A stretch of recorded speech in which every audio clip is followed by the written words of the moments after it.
This is CBC Here and Now. I think it's absurd. Paying more at the pumps again. Now it's like, I can't even go see my grandparents because I'm going to have to save up for a month for gas. Coming up on Here and Now. We had some pretty nice weather, but the next one's on the way and it's going to bring snow to parts of Labrador. Well, it's a sign things are getting back to normal. Hockey tournaments are happening across the province this month. Good evening and welcome to Here and Now. I'm Peter Cowan. And I'm Carolyn Stokes. Well, fuel prices shot up dramatically in Newfoundland and Labrador overnight. That's right. The maximum price that gas stations can charge for all types of gasoline jumped 10.5 cents a litre overnight. Here and Now's Mark Quinn has reaction from drivers at one St. John's gas station. Nobody filling up here is happy about the big jump in fuel prices. The maximum price in St. John's is now $1.94.8 for regular unleaded. Higher still in other places like Ramia, where it's $2.07 per litre. Ferocious. I pity anybody driving back and forth to work. I pity anybody that got a bigger vehicle that they got to fill, and it's sad. It's very sad. For some, higher prices are forcing them to drive less. Yeah, we're trying to carpool as much as what we can because I actually live up the shore. So like coming out the road every day, two trips a day, can't do it anymore. Others are taking it in stride, making the best of a bad situation with some humor. No, I give up worrying about it. Yeah. They got me beat into submission. Tony Martin drives a pickup for work. It used to cost $65 to fill it up. Now it's $140. For him, it's the cost of doing business. I can't take my tools on the Metro bus either. Others are looking to politicians for relief. They think part of the solution lies here at the Confederation building. I think they should drop taxes and help us because I'm a pensioner and, our pensions don't go up, year to year. So, and the prices of everything else, food and gas, going up. For Melissa Jenkins, it may mean less time with friends and family and more time at home. So yeah, it definitely makes you, think more about should I go here? Should I go out tonight? The PUB's next price change is scheduled for Thursday, but the board cautions that it will adjust maximum prices outside of its schedule if circumstances warrant. Mark Quinn, CBC News, St. John's. Now, we don't just burn oil in this province, we also produce it. And the federal environment minister is defending his decision to sign off on the new Bay du Nord oil project at a time that the country is trying to reduce emissions. Canada aims to be carbon neutral by 2050, but Stephen Guilbeault says the world will still be consuming oil. He says he approved Bay du Nord because it will produce fewer emissions than other oil projects, which he's rejected. Unless there's some new technology that is developed that enables us to totally go off oil and gas, we will still be using fossil fuels far less than we are now, but 25 years down the road, we will still be using them. So we have to try and move towards the forms of oil that are the lowest emitting, whether or not we like it, we like this or not. Now, will this be the last new oil project in Newfoundland? My conversation with the minister is coming up a little later on the show. Well, another price increase to tell you about. The cost of alcohol is going up in this province. The Newfoundland and Labrador Liquor Corporation says its suppliers are changing their prices, so the NLC will too. Alcohol will go up on May 1st by an average of almost 4%. The amount varies depending on the product. The NLC says beverage makers are paying more for goods and services, freight surcharges, and federal tax.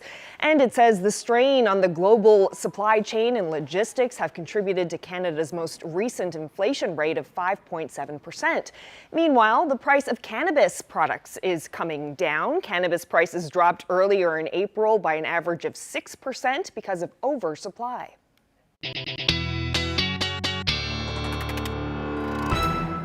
Big ridge of high pressure leading to an absolutely beautiful day as far as that sunshine goes for a good chunk of the province, allowing us to see where the remainder of that snow is on parts of the island. You can see the western half is seeing most of that snow, or still seeing some of that snow. Now we do have some cloud cover moving in. That is our next weather maker. It is bringing a number of warnings with it, but the winds are really going to be the story for the west coast. We're seeing those winds gusting right now about 83 kilometers per hour in the Wreck House area.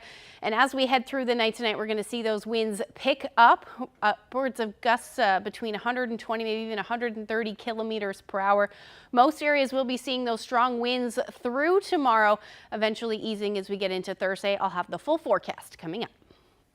Thanks, Ashley. Travelers no longer need a negative COVID-19 test in order to enter Saint-Pierre and Miquelon. The French territory off Newfoundland's south coast made that announcement this morning. It applies to people entering the islands by air or sea. Travel between the two islands was halted during the pandemic. However, people from the islands were still entering the province for medical appointments. The ferry between the two islands resumed last August, but at the time you needed a negative test to enter the islands and then return back to Canada. Well, a somewhat unfamiliar scene is playing out at arenas around the province this week. After a COVID-caused hiatus, Easter hockey tournaments are back on. One such competition took place in Labrador West, and as Here and Now's Daryl Din reports, parents and players are only too happy about that. Buoyed by the cheer of the crowd, these players are doing something they haven't done in a couple of years, playing hockey in front of friends and family. But until recently, this game and others weren't guaranteed to go ahead.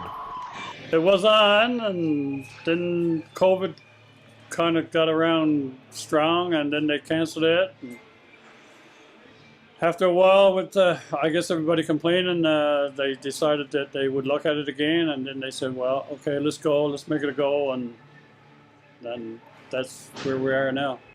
Many parents weren't happy with the initial delay, so they lobbied to get their kids back on the ice. At first it was really disappointing, but given the whole COVID situation, a lot of our kids understood. But when the province decided to open everything back up and try to get back to normal, they were really pushing to get this back up and running. So there was some petition that went out to get Hockey Now to open it back up. So they were really excited to see that. Now with the stands filled again, people here are happy to watch their kids compete in person. Oh my goodness, it was fantastic. After 2 years, getting back in the arena, seeing the tournament. I mean, as anyone there last night saw, we had just about a full house. It was really exciting, and just to go to the canteen and get a poutine, in the arena, it's exciting in itself. So it's great. It's great to have hockey tournaments. That's what it's all about. Humphreys believes he knows at least one team that will make it to the championship game. Lead West is going to be there for sure. Who they play, we don't care. But so. The tournament runs until tomorrow and is being streamed live on the Labrador West Community Channel. Daryl Din, CBC News, Labrador City. Well, to the west coast now, where Stephenville Provincial Court is moving down the road to a much bigger, more accessible building. For those with mobility issues, it's a long time coming, but as Here Now's Troy Turner reports, council isn't happy the courthouse is moving to a new town. It all started with these steps. In April of 2019, Bill Jones brought his mother here to get a photo ID.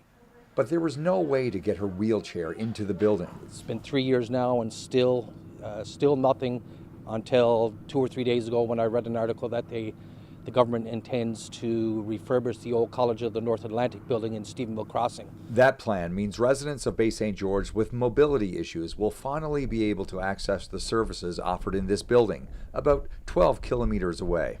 Jones complained to the Human Rights Commission and is still going through the hearing process. He says he's pleased with last week's news, but doesn't believe it's a done deal. It's good to see, but, you know, how many times have you heard the government make promises on things and it not actually transpire? So I'm a little bit skeptical. I hope it does actually happen, but again, I'm going to have to wait and see. By comparison, the new space in Stephenville Crossing is massive. According to the province, it's nearly 4 times the size of the existing 11,000 square foot space.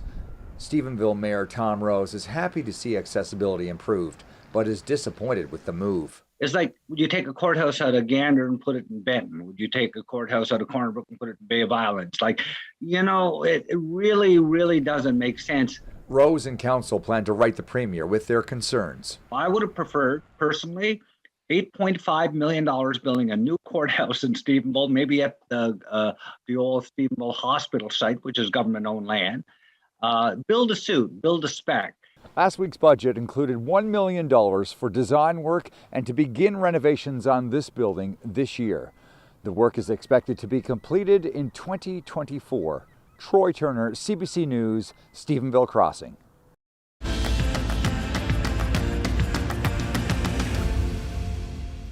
Well, Peter, he started selling patterns in Paris when he was a teenager. Chanel models have walked runways wearing his designs, and he once did a photo shoot in Montreal with a young woman named Michaëlle Jean. But when Robert Longtain arrived in St. John's, he never looked back. Yeah, Michaëlle Jean, I think she went on to something big. If you are used to wearing fast fashion, Longtain is hoping you'll stop by and see what French tailoring can feel like, both inside and out, at his new boutique called Couture Design NL. Everybody, every day, waking up and dress himself. Okay. And the clothing is directly applied in yourself. What you're gonna put on you, what you're gonna dress on you, is gonna be reflected by your face, you know? My name is Robert Longtain. We are presently at the boutique Couture Design NL, offering master tailoring, haute couture, prêt-à-porter, on-measurement orders, alteration, and leather, fur, repair. Who should shop here? A normal person, guys to the office, people who want still to look nice and fitted and retouch, following the new tendencies and at a good price. You know, when your product is nice. I came here for a weekend 7 years ago, and I never went back. I never went back. Yeah, I had contract in Montreal. They just want to kill me, but I never went back. I started when I was 18 years old. I was already selling pattern in Paris. Even I had a fashion show with the mannequin of Chanel.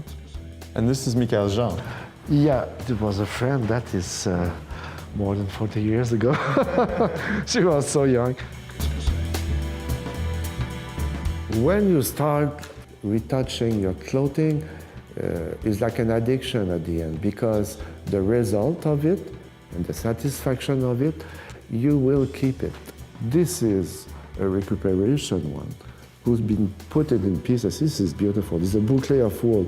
This is this is like a $70 a meter, you know? So to recuperate these pieces and make that coat is awesome. And this is a tailoring coat, you know? It's built, it's gonna remain, it's not gonna go in scrap, you know? It's the difference between the industry and the handmade, you know? So I hope this is gonna be a new type of things over here, because it's not gonna be a store and it's not gonna be a boutique, but it could be the both of it.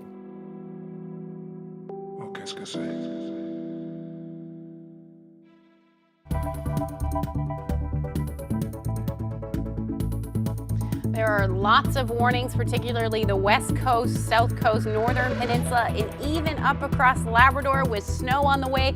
I'll have the full forecast coming up.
This weather update is brought to you by the Healthcare Foundation Home Lottery. Early bird deadline is midnight, Friday, May 6th. Order tickets now at hcfhomelottery.ca.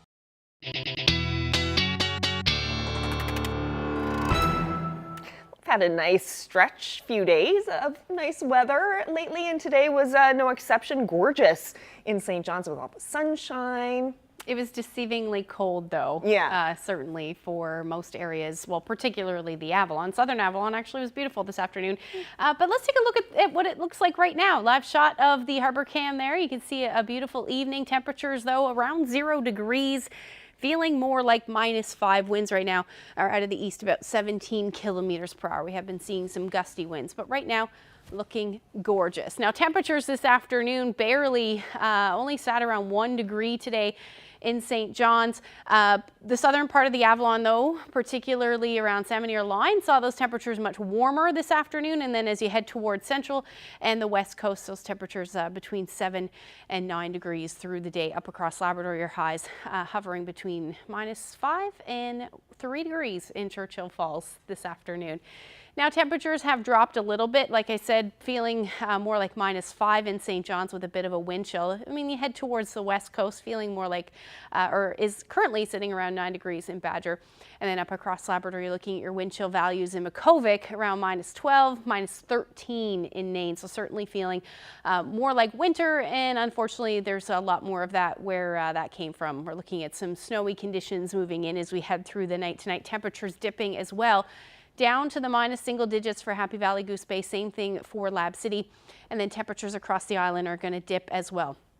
Hovering around 1 degree for Corner Brook, Grand Falls, Windsor, around -1. And those winds are really going to ramp up. They'll be out of the southeast between 50 to 90 kilometers per hour, but those areas that are prone to southeasterlies will see those gusts much higher, likely 120, maybe even 130 kilometers per hour through the night tonight. Now temperatures for the northern peninsula going to stay well below 0, and as this system moves in, you can already see it's over the Maritime provinces right now, but we start to get into that ice pellet freezing rain mixture, that purple there. That is what's headed our way as we head through the night tonight, particularly the southern areas of the island as well as the northern peninsula, because your temperatures are below 0. There's a wider picture of that, just how large this system is, bringing snow to parts of Ontario as well.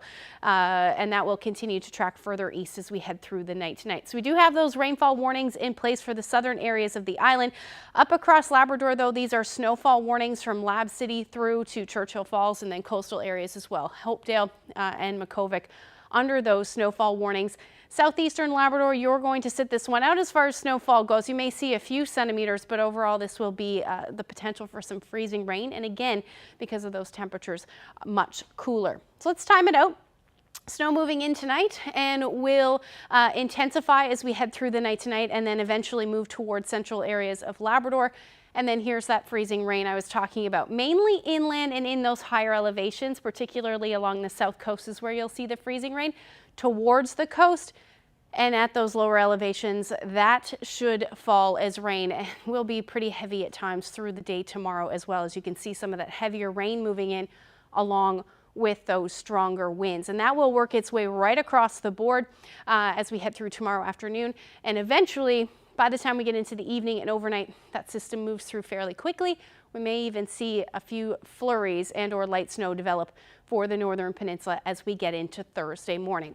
So how much rain are we talking? Mostly the rain for the southern areas of the island where we do have that rainfall warning, looking at between 40 to 50 millimeters, particularly in those higher elevations. The rest of the island between 10 to 20, much less though as you head further north and east, closer to 5 to 10 millimeters of rain. And snowfall amounts, particularly up across Labrador, likely in the 10 to 15 centimeter range where we do have those snowfall warnings, and that will continue through a good chunk of tomorrow. Now taking a look at the temperatures for tomorrow, they should reach anywhere from 5 to 10 degrees through the afternoon. Again, some pretty breezy conditions out of the south, between 50 to 70 kilometers per hour. And then for Labrador, your temperature is warm as well. You may even see some showers in the mix, especially up through Happy Valley, Goose Bay. Your temperature hovering around 7 degrees. We'll talk about the long range when I come back. Thanks, Ashley. Well, if you enjoy hiking in the province's vast wilderness, you may find this hard to believe, but the province's wetlands are actually under threat. Yeah, I find a lot of wetlands usually when I stick my foot in them. But there's a problem. They're one of the planet's most productive ecosystems, and they support a slew of different species. Tonight on Habitats, host Andy Bullman is wading into the important role of the wetlands.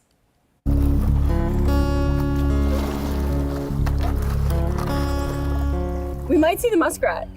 This is really nice muskrat habitat. They like these little mud flats. And are muskrats a native species? Yes. Okay. And are they at risk? They're declining, but they're not officially listed. What are the sort of threats to their... We don't really know a lot. At least I don't.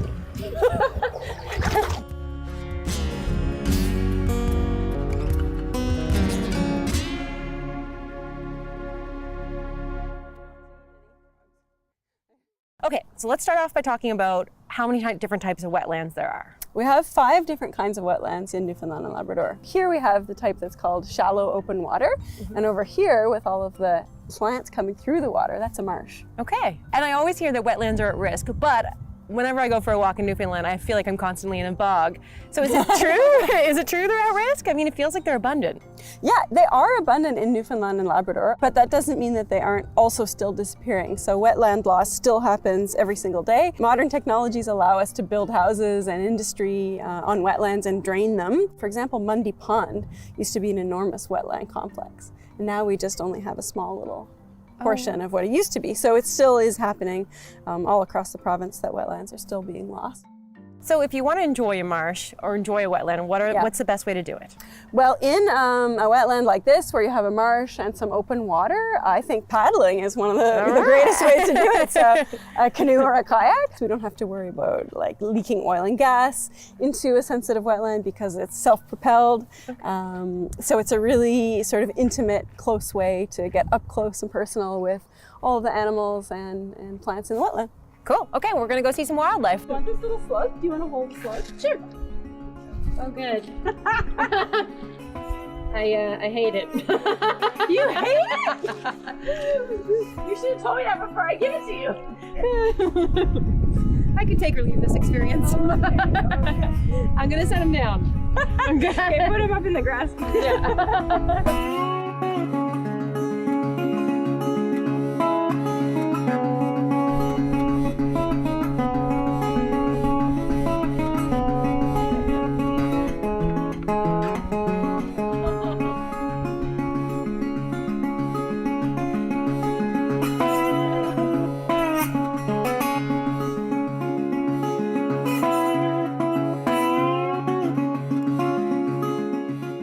Paddle and L members pretty much pick up litter whenever they see it. Yeah. So that's like up to twice a week.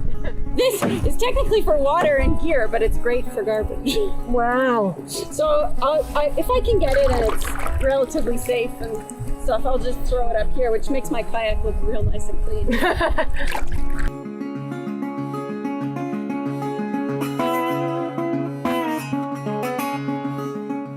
In any urban area, there's a lot of different litter, and that litter is usually litter that gets blown around, which if we don't remove it will just stay here, break into tiny, tiny, tiny pieces, and then we have microplastics in the environment, which the ducks and fish will all eat eventually. One of the first ways to sort of get involved is to enjoy wetlands, learn about wetlands.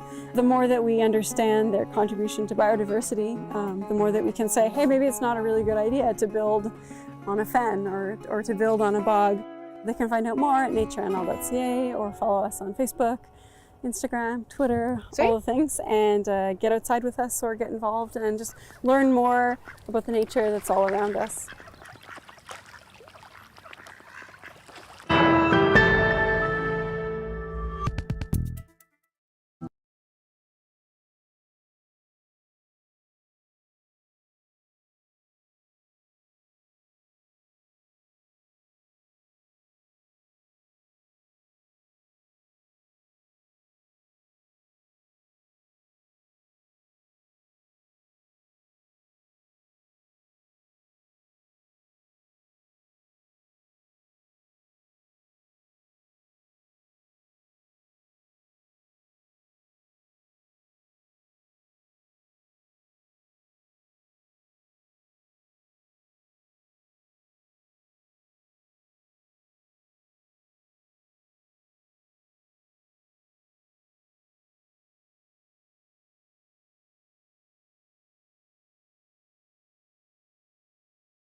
Well, she's well known for her work in the labor movement in this province, and now Lana Payne is hoping to lead the country's largest private sector union. Payne is one of 3 candidates running to replace former Unifor president Jerry Diaz. He left in March after being accused of taking a $50,000 bribe from COVID-19 rapid test suppliers. Diaz also issued a statement saying he entered rehab for substance abuse. Now, Lana Payne has a long history in this province with the Fish Food and Allied Workers Union and as president of the Federation of Labor, and she's worked with Unifor since it was formed in 2013. Lana Payne joins me now. Thank you so much for being here.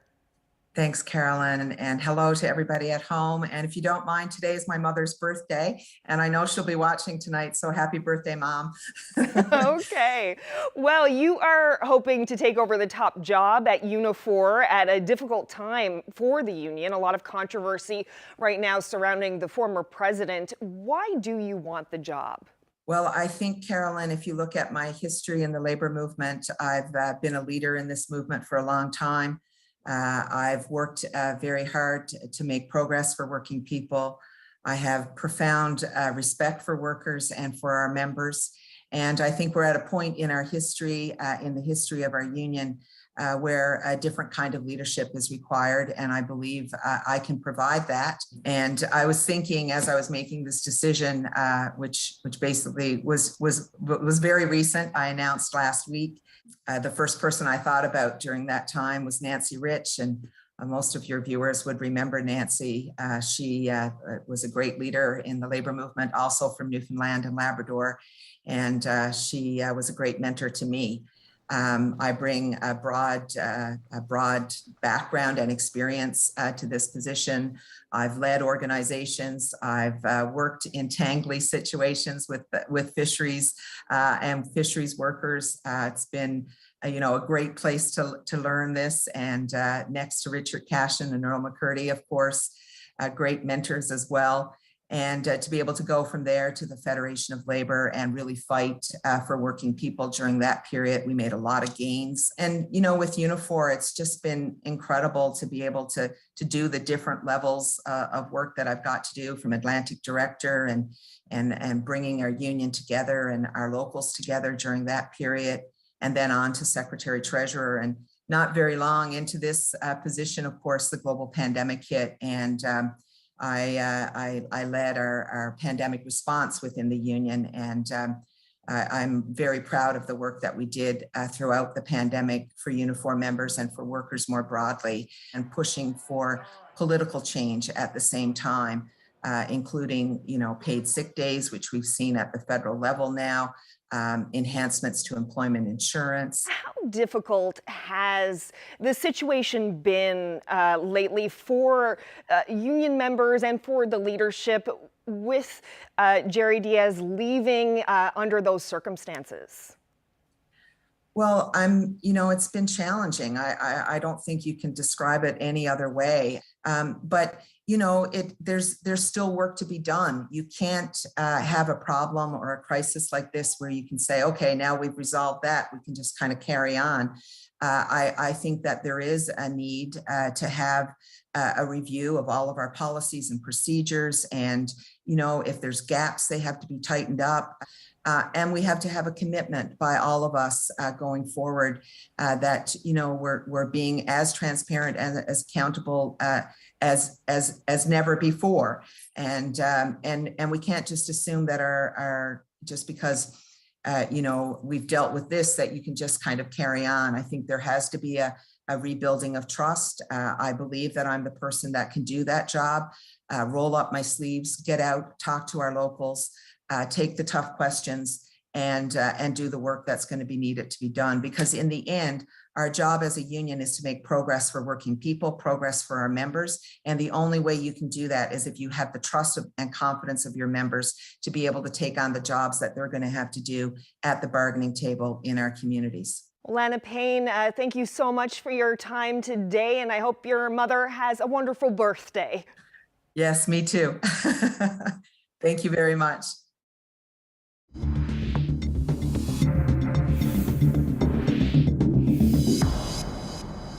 Environmental groups put plenty of pressure on the federal environment ministers to say no to Bay du Nord. But earlier this month, he approved the offshore oil project. Supporters of oil and gas worry it may be the last in this province. Well, today I spoke with Stephen Guilbeault about his decision to approve more oil and gas production at a time when the country is lowering greenhouse gas emissions. Recognizing that we will still need oil, there's a couple of things we need to make sure. We need to make sure that the oil that is going to still be produced in 2050 is as low polluting as possible, and that we are compensating the emissions or sequestering those emissions so that these projects are carbon neutral or net zero, as we say, which is exactly the case for Bay du Nord. It's the first time in the history of Canada that the federal government imposed on a new oil project as a condition for the project to be able to go ahead, that they're carbon neutral, that they're net zero by 2050. And the same day that I did say yes to Bay du Nord, I did tell a large oil sands project that their project could not go ahead because the emissions level, the pollutions level was 10 times higher than Bay du Nord. So on the one hand, I said, well, this project can't go ahead because it's too polluting, but Bay du Nord can because it's actually one of the lowest emitting projects in the world. What would you say, though, to people who argue that calling, the oil from Bay du Nord greener or lower emissions is essentially like saying, light cigarettes? It's still bad at its core, and, that this is essentially greenwashing what is otherwise still a very project that is going to lead to a lot of emissions. Well, I've never called it green oil, but I did say it was lower emitting oil. I guess in an ideal world, we could stop using fossil fuels tomorrow morning. That would be the best case scenario. The reality is that we can't. Even today, when you look around the world, 75% of the world energy is generated using fossil fuels. So we have to really, in the coming decades, shift this significantly by moving away from fossil fuels and using more cleaner energy, renewable energy. Is this the last new oil project for Newfoundland and Labrador? The other thing I should say is that the federal government can't really dictate what provinces do in terms of their use of natural resources, which is clearly, from the constitutional point of view, a provincial jurisdiction. What we're doing at the federal level is really tackling the pollution from the use of those natural resources, namely oil, gas. But this is a project, the offshore does require federal approval for things to go ahead. You were talking about it being a provincial jurisdiction, but if another Bay du Nord-like project lands in your office, would you approve it? Well, I approved it because the impact agency of Canada that was responsible and that studied the project for 4 years made me a recommendation saying that they thought that with the 137 conditions that they were imposing on the project had no significant impact on the environment. So should a new project be come to light, it would have to go through the same rigorous environmental impact assessment process. And 4 or 5 years down the road, there would be a recommendation made to the minister at the time. I would like to think it would still be me. Chances are it won't. And we would have to make a decision based on the recommendations from the agency at that time. Who knows, where we'll be 4 or 5 years from now.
It took over 40 years, but this family finally found its way home. The story of a reunion unlike any other. Sunday at 11:30 and Monday at 7.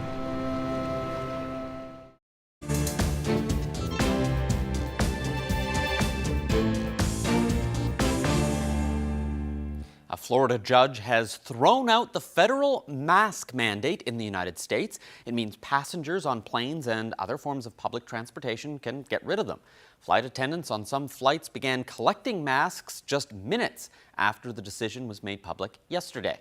And if they say it, you're badass. No, you know better. Don't ever let them cover your faces again. Woo! Amen. Major U.S. airlines and many of the busiest airports rushed to drop their requirements. The federal agency that administers air security confirmed it'll no longer enforce the rule.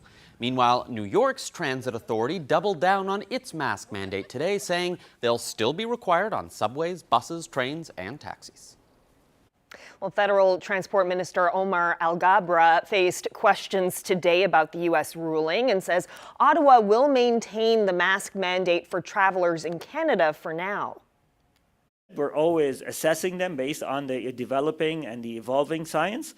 For now, there is no change in our regulation. We constantly consult our experts, and whenever the advice that we receive change because of the circumstances has changed, we will change our regulation. But for now, it is what it is. Well, the minister also says the government's decision to keep the mask mandate for Canadian travelers is based on data and science. The British Prime Minister has offered what he calls a wholehearted apology for the incident that's become known as Partygate. Boris Johnson says he has paid the fine of about $82 for attending a surprise party in 2020 during a COVID lockdown. It did not occur to me then or subsequently that a gathering in the Cabinet room just before a vital meeting on COVID strategy could amount to a breach of the rules. I repeat, that was my mistake, and I apologise for it unreservedly. Britain's opposition leader called his apology a joke and says the right thing for the Prime Minister to do is resign.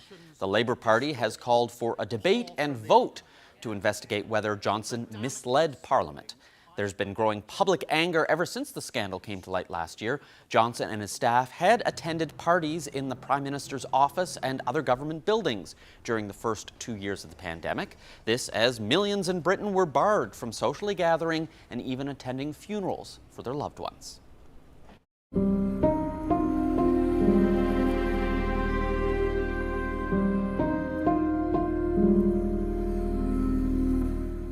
As Russian forces intensify their attacks in eastern Ukraine, in the western city of Lviv, families are mourning the 7 people killed in yesterday's missile strikes. Katie Simpson revisits the scene where 4 civilians lost their lives. There really isn't much left of this tire factory and auto body repair shop. And this is the exact spot where that Russian cruise missile struck. You can see there is a huge crater here. Debris is just sprayed everywhere. The crater is a good 2-3 meters deep. What we understand is that along this part of this building, this would have been a parking area. And we know that because there are cars and debris sort of scattered all around. But let's first take a look at this building. We're going to take a step over here. We have to be careful because there's still quite a bit of debris on the ground.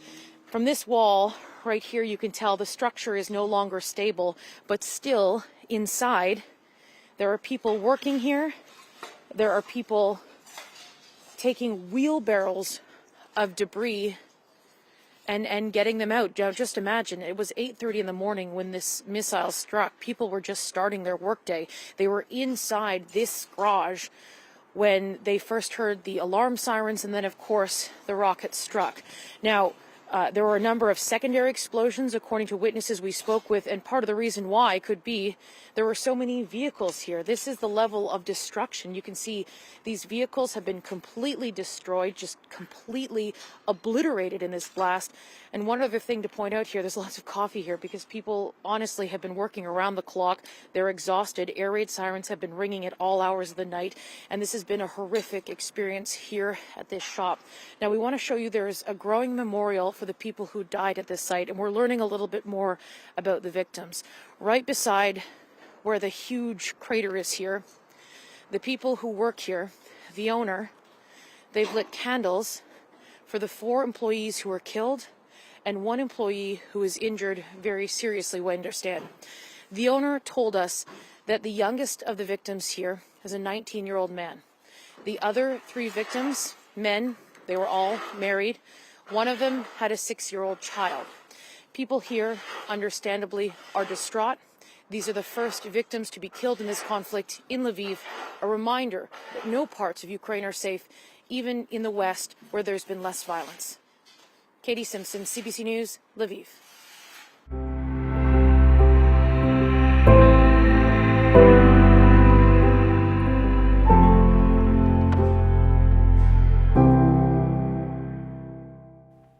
Well, today marks a difficult anniversary for Nova Scotia. 2 years ago today, one man's violent rampage claimed the lives of 22 people. You still see signs, flags, stickers, and murals bearing the words Nova Scotia Strong. 2 years later, CBC News asked Nova Scotians what that sentiment means to them. On the back roads of Nova Scotia, where the usual quiet gave way to the chaos of the shooting tragedy, you can hear the flutter before you see them. They mark the places, spaces, and lives that once were. Roadside memorials with the Nova Scotia flag and the names of the victims dot the landscape. But it's not just the memorials. Homes have tacked them up to show their love. They're taped on front doors. Care boxes fly them. If the Nova Scotia Strong movement has a visual sign beyond a hashtag, it's this site. When you think of the expression Nova Scotia Strong, what comes to mind when you see that? That this is a tragedy that should never ever have happened.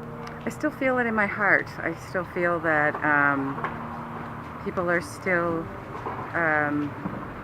there for support.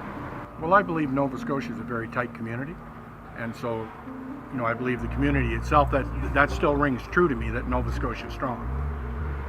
You know what I mean? I that pulls on my heartstrings. Lots of different thoughts go through my mind, but I would say we're still Nova Scotia Strong. We're still behind the victims' families. We still think of the victims. We still honor the victims. I see a lot of flags. People have put things on their lawns. There's been hearts. I see it in I feel like it's more of a connection of people just, I want to say, being kinder. Well, I actually am part of the Rotary Club of Truro, and we've got a Portapic build-up project that we've been behind, and we're seeing the fruits of our labor, and the communities come together there. We're building a park, it's already built, and so I see that happening, I witness that, and I feel the positivity in the area. I still feel, I believe Nova Scotia is still strong, and I believe the people are resilient. I remember getting that notice to go in my basement and being terrified and not even close to Portapic where it was happening, but just the fear. And I don't know if that's really been addressed, but I think the people address it by showing their kindness, showing their care. Heather O'Brien, I worked at Macquarie's over here. I was a pharmacist for my career, and she was a VON nurse. And she was the sweetest, sweetest woman. She would come in every day, almost, to pick up things for some of her patients. I can still see her coming down the aisle going, "Hi folks, hi ladies, what's up today?" You could hear. Do you think that all of this, not just the shooting, but COVID, the pandemic, protests, all of that, has changed Nova Scotia in your view? It's been different for all of us, but no, I don't think so. We still have a broken heart at the end of our driveway that my husband made. It's the 2 halves of the heart, and it will stay there for a very long time.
Okay, so some really nasty weather on the way tonight and tomorrow? Yep. And then how's Thursday looking?